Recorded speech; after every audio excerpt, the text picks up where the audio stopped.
Hi friends, ఈరోజు అయితే మేము వంటలు నానబెట్టుకుంటున్నాం. కమన్ చూద్దాం. ఇవైతే పెసర్లంట, ఒక గ్లాస్ తీసుకుందాం. ఇంకా ఇవంట శనగలు, ఒక గ్లాస్ తీసుకుందాం. ఎందుకంటే ఎక్కువ తీసుకుంటే అవి ఎక్కువ అవుతాయి అన్నమాట. ఇవి బొబ్బర్లు, ఒక సగం గ్లాస్ తీసుకోవాలి, ఎందుకంటే అవి ఎక్కువ తినాం కాబట్టి. ఇవి బాదం పప్పులు కొన్ని తీసుకోవాలి. ఇవైతే వాటర్లో కడుక్కోవాలి ఒకటి 2 సార్లు, ఎందుకంటే ఇవి ఎక్కడెక్కడ నుంచో వస్తాయి కదా, అందరూ పట్టుకుంటారు కదా.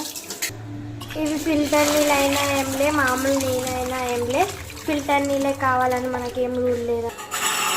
ఇలా పెట్టి ఒకరోజు మొత్తం అయితే ఇలా ఉంచాలండి కదా, పొద్దున్న వరకు ఇట్లా ఉంచుకోవాలని. ఈ పొద్దున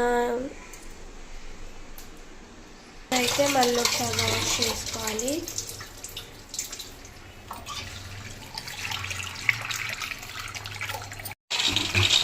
ఇట్లా అయితే వడపోసుకోవాలి ఫ్రెండ్స్.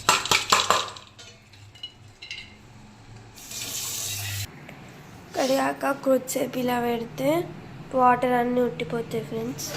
ఆ తర్వాత తినాలి, అప్పుడైతే హెల్తీగా ఉంటుంది, కొంచెం ఎనర్జీ వస్తుంది. ఈరోజు వ్లాగ్ అయితే అంతే ఫ్రెండ్స్, బాయ్.